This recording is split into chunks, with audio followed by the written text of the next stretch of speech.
ફરાળી પરાઠા બનાવવા માટે આપણે અડધો વાટકો ભરીને મોરૈયો લીધો છે, જેને આપણે સામો પણ કહેતા હોઈએ છીએ. તો હવે તેમાં પાણી નાખી દઈએ. પાણી નાખી અને સામાને સારી રીતે આપણે ધોઈ લેવાનો છે. સામાને આપણે પાણીથી સારી રીતે ધોઈ લીધો છે. હવે તેમાં આપણે થોડુંક પાણી નાખી દઈએ. હવે આપણે સામાની ઉપર ડીશ ઢાંકી દઈએ અને તેને ઢાંકી અને 10 મિનિટ સુધી પલળવા દઈએ, જેથી કરી સામો આપણો સારી રીતે પલળી જાય. 10 મિનિટ પછી જોઈએ તો સામો આપણો સારી રીતે પલળી ગયો છે. હવે આપણે મિક્સરનું જાર લેશું અને સામાને તેમાં નાખી દેવાનો છે. તેની સાથે આપણે 2 ચમચી જેટલું પાણી નાખી દેશું. મિક્સરનું ઢાંકણ આપણે બંધ કરી અને સારી રીતે તેને પીસી લેશું. સામાને આપણે સારી રીતે પીસી લીધો છે. હવે તેને આપણે એક વાસણમાં કાઢી લઈએ. હવે આપણે બાફેલા 2 બટેટા લીધા છે. બટેટાને આપણે ઠંડા થઈ ગયા પછી જ લીધા છે. તો આ રીતે ખમણી લેવાની છે અને બટેટાને આપણે ખમણી લેશું. બટેટાને આપણે આ રીતે ખમણી લીધા છે. હવે આપણે થોડાક એમાં મસાલા કરશું. તો તેમાં આપણે થોડાક લીલા ધાણા નાખી દઈએ. થોડાક આપણે તીખા મરચાંના ટુકડા નાખી દઈએ. અડધી ચમચી જેટલું આપણે ખમણેલું આદું નાખી દઈએ. સ્વાદ પ્રમાણે સેંધા મીઠું નાખી દઈએ. થોડાક આપણે મીઠા લીમડાના પાન લીધા છે, તો તેને આ રીતે ટુકડા કરી અને નાખી દેવાના. આમાંથી કોઈ પણ વસ્તુ તમે ઉપવાસમાં ન ખાતા હોય તો તેને તમારે કીપ કરી દેવાની અને નહીં નાખવાની.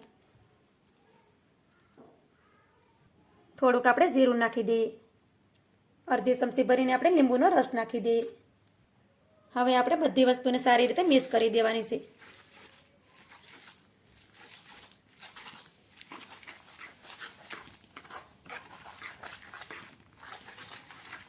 બધી વસ્તુને આપણે સારી રીતે મિક્સ કરી દીધી છે. હવે તેમાં પાણી નાખીએ. તો આપણે એમાં થોડું થોડું પાણી નાખતા જવાનું અને મીડિયમ ઠીક બેટર બનાવીને રેડી કરી લેવાનું. બેટરને આપણે વધારે પડતું પતલું નથી કરવાનું, એને આપણે મીડિયમ ઠીક રાખવાનું છે.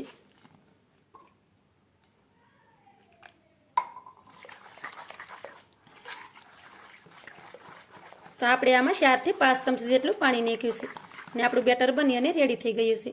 આ રીતે આપણું બેટર હોવું જોઈએ. તો આ બેટર છે તે એકદમ પરફેક્ટ છે. હવે આપણે તેમાંથી પરાઠા બનાવી લેશું. પરાઠા બનાવવા માટે આપણે પેનને પણ ગરમ કરવા માટે રાખી દીધું હતું. તો પેન પણ આપણું સારી રીતે ગરમ થઈ ગયું છે. હવે તેમાં થોડુંક તેલ નાખી દઈએ અને આ રીતે ફેલાવી દઈએ. તમારે ઘી નાખવું હોય તો તમે ઘી પણ નાખી શકો. ગેસની ફ્લેમને આપણે ધીમી કરી દેશું. હવે તેમાં આપણે 2 ચમચી જેટલું બેટર નાખી દઈએ. બેટરને પછી આ રીતે ફેલાવી દેવાનું છે.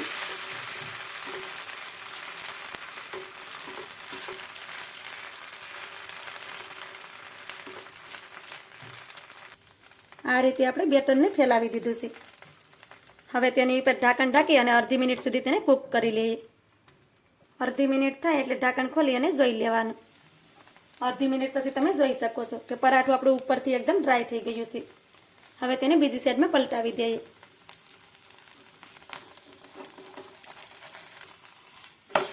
તો આ રીતે આપણે બીજી સાઈડમાં તેને પલટાવી દેવાનું. હવે તેની કિનારેથી થોડુંક તેલ નાખી દઈએ.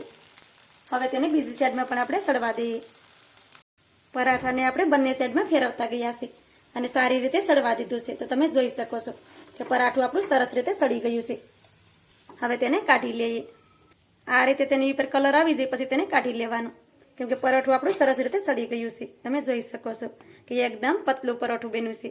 આ જ રીતે આપણે બધા પરાઠાને બનાવી અને રેડી કરી લઈએ. આ રીતે આપણા પરાઠા બનીને રેડી થઈ ગયા છે. તેને હું દહીંની સાથે સર્વ કરું છું. તમે ચાહો તો એને ચટણી સાથે પણ ખાઈ શકો છો અથવા તો તેને સૂકી ભાજી સાથે પણ ખાઈ શકાય છે. ખાવામાં તો ખૂબ ટેસ્ટી લાગે છે.